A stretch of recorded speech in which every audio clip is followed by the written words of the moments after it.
點解放假仲攰過返工㗎？你有冇試過好唔容易等到放假或者一個 weekend 可以無所事事，但係只要喺張床上面躺平，個心突然間咧就會有一種莫名其妙焦慮同埋罪惡感，覺得自己好似咩都唔做，好似好廢咁樣。Hello，我係 Y Y，歡迎嚟到全新一集嘅哲學藏住困局鎖匙 Day One 啊！既然躺平會令到我哋個心咁難受，跟住即刻揾啲嘢做，碌下電話睇下有冇 email 要覆，甚至乎做下運動，帶小朋友出去，但係都要影相出 post，心裏邊一堆 KPI 要追。明明個身體已經攰到不堪啦，但係我哋個大腦咧完全停唔到落嚟。只要一得閒落嚟咧，你就覺得自己喺度浪費時間，覺得自己唔夠生產力，覺得自己退步緊。有冇諗過點解我哋連好好休息，明明係自己嘅時間，但係都好似打劫咁樣，變成咗一件心理有壓力嘅事啦？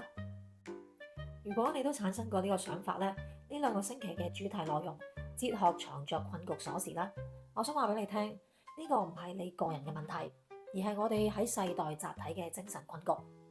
介紹翻一個德國嘅華裔哲學家韓炳哲，佢嘅代表作《倦怠社會》裏邊提過一個一針見血嘅隱形鞭子診斷啦。佢指出，以前傳統社會一個規範嘅社會，有老闆、有法律、有權威，日日攞住條鞭夾實你，要你妥協，同你講你唔可以咁樣，你必須要服從咁樣。嗰個時候嗰種傳統社會，大家都清楚知道壓迫我哋嘅係邊個，我哋知道點樣去反抗。但係依家呢個社會已經進化成為一個更高級，但係相對極其恐怖嘅公職社會，即係話冇人攞住條鞭逼你，相反係成個社會都鼓勵你自我實現，日日同你講你可以做得更好，你要積極正面，你要不斷增值自己，你要追求卓越上進。表面上你擁有咗絕對嘅自由，但係韓炳哲指出呢個係最深層嘅集體奴役。因為以前人哋攞住條鞭逼你，但係依家變成咗你自己拎住一個隱形嘅鞭子喺心裏邊日日鞭策你自己，咁樣聽落都好似係好事啊！喺呢個時候我哋都覺得唔錯，係我自由去追求想成功，但係真相係你已經變成咗一個最狠毒嘅自僱員工，將你自己嘅靈魂榨乾到最後。咁奇怪啦，點解我哋要將自己逼到去呢一個地步呢？因為我哋大腦習慣咗喺個後台不知不覺咁寫入咗一套預設嘅程式，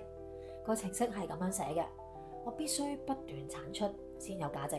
呢個亦都係典型嘅奴隸模式。喺呢一套運作喺運作緊嘅時候，我哋會植入咗當我好忙嘅時候當成一種安全感，當我攰到不堪嘅時候當成一種勳章加冕。無所事事，我哋就將佢設定咗係危險有罪惡感，所以就好容易解釋到點解有時我哋越努力增值自己啊，內在就覺得好焦慮，越想追求好自由內在就覺得好似有啲嘢困住咗我哋。現代人唔係死於外在嘅暴風雨，而係死於喺裏邊一種無休止嘅自我剝削。我哋習慣咗唔俾大腦有任何喘息嘅空間，最後嘅結果就係集體破壞自己，失眠，注意力變成碎片化，以致徹底失去感受快樂嘅能力啊！放低嗰條隱形鞭子啦，寫下舊程式。韓炳哲書裏邊有提醒過我哋，真正嘅自由唔係你可以做任何事，而係你有能力同大腦講聲 no， 你有能力學識無所事事。喺哲學藏着困局鎖匙裏邊，呢2個星期我會帶大家用6位頂尖嘅哲學家高維嘅視野，一步一步同大家睇清楚生活中一啲睇唔到嘅隱形枷鎖，重新找翻人生嘅掌控感。千祈唔好錯過呢2個星期咁豐富嘅內容。如果你都發現你就係日日拎住條隱形鞭子鞭策自己，準備好清空大腦裏邊嘅垃圾，真正學識停下嚟，除咗關注我 YY 呢個 channel 亦都可以撳一個快速鍵，就係 DM 身份意識重塑，我會將資料 send 俾你，帶你進入大腦嘅後台，將嗰套自我剝削嘅舊程式徹底拆咗佢。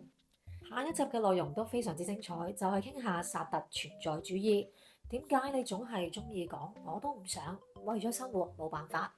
呢個係真話定係一個擋箭牌？我哋下集見。